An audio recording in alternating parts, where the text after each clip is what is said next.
Imagine the darkest night. You are deep inside a cold, isolated cave. The air is heavy. The silence is broken only by your sharp breathing. Your body is pushing itself to the absolute physical limit.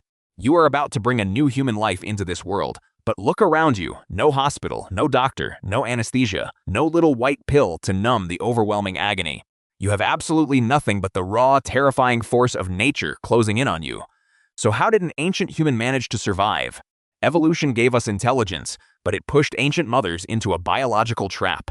Inside their bodies, a real war was happening. Think about our greatest evolutionary achievement. We stood up. We walked on two legs. It freed our hands. It allowed us to build, to hunt, to hold tools. It made us who we are. But standing tall came with a hidden cost, a very heavy cost. To support this new upright posture, the human skeleton had to change. The pelvis narrowed. It tightened. It became a solid, compact foundation for walking. But then, something else happened. Our minds expanded. As we learned to survive, our brains grew larger. Our infants needed bigger skulls to hold all that new intelligence. Here is the ultimate biological paradox. A shrinking passageway, a growing infant, two immense forces of evolution crashing into each other, the narrow human pelvis, the massive infant head. It was a fierce structural conflict.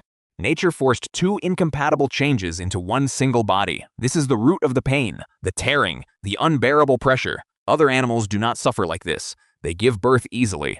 They slip away quietly. But for the ancient human mother, birth was a brutal battle against her own anatomy. The pain was not a flaw. It was not a punishment. It was the absolute price of human evolution. We got smarter. We walked further. But she paid the toll every single time. The agony was written into her bones.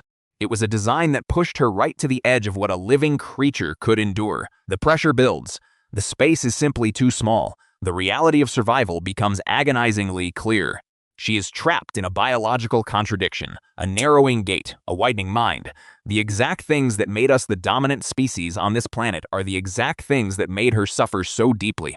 The brilliant intelligence, the upright mobility, the human spark, and she bore the crushing weight of all of it in total darkness. Every single breath she took was a fight for our shared human future. Look at the rest of the primate world. A chimpanzee feels the time coming. A gorilla senses the final moments. They slip away from the group. They find a quiet, hidden place in the forest. They give birth alone. It is a solitary act. It is completely natural. It is mostly safe. For millions of years, this was the way of our ancestors. So, the ancient human mother naturally sought the same isolation. She retreated into the shadows. She hid in the quiet corners of the wilderness. She waited for nature to take its course. She relied on the ancient biological programming of her primate ancestors. But she quickly realized a terrifying truth. She was not like the others. Human birth is fundamentally different. It is infinitely more complex. It is exponentially more dangerous. A chimpanzee infant passes through smoothly. A human infant must twist, turn, and force its way through a jagged, narrowing labyrinth of bone. She knew exhaustion. She knew the crushing weight of endless contractions. She knew the terrifying grip of the darkness. She knew the pain. She knew the absolute danger. Every instinct told her to hide and endure. But instinct was failing her. For a human, giving birth alone is a deadly gamble. The mechanics of her own pelvis made saving herself practically impossible. If the infant became stuck, she could not reach it. If she lost too much blood, she had no remedy. The isolation that protected her primate cousins was now a death sentence for her.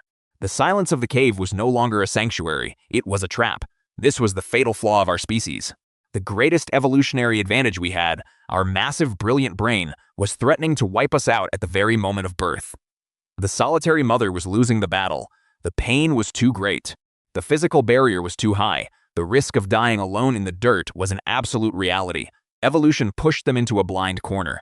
Alone in the dark cave, instinct was not enough. So how did they save our species? They could not do it alone. And that is when the true nature of humanity spoke up. Not with modern machines, not with sterilized tools, but with another pair of hands. When instinct failed the isolated mother, she did something remarkable. She called out. She reached into the darkness and someone reached back. Another woman. A companion, a primitive midwife. This was not just an act of kindness. It was an absolute evolutionary necessity.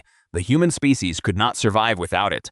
Because of the complex twisting path the infant had to take through the narrow pelvis, the mother could not safely guide the baby out herself. She needed someone to catch. She needed someone to untangle the cord. She needed someone to clear the infant's airway. Assisting in childbirth became an obligatory social behavior.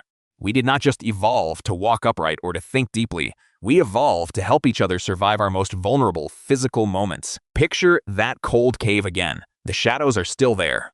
The danger is still real, but the isolation is gone. They are holding her. They are wiping the sweat from her brow. They are guiding the infant into the world. They knew the pain because they had felt it too. They shared the risk. They shared the terror. And by sharing it, they conquered it. This simple act of sitting beside a mother in agony changed everything. It transformed childbirth from a solitary death sentence into a shared human triumph.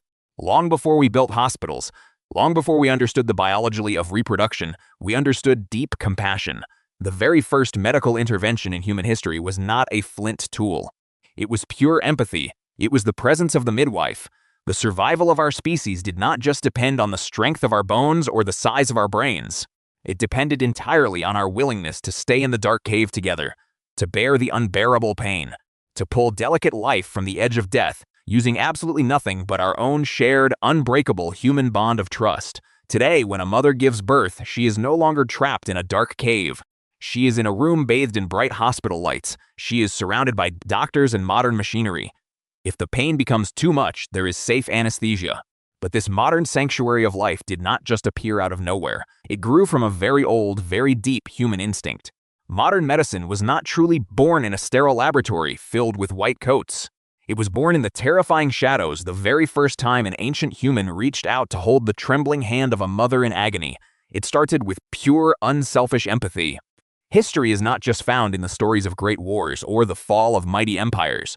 History is actually found in how we hold on to life for one another. Welcome to the Quiet Mindset, the place where a quiet perspective opens up the world.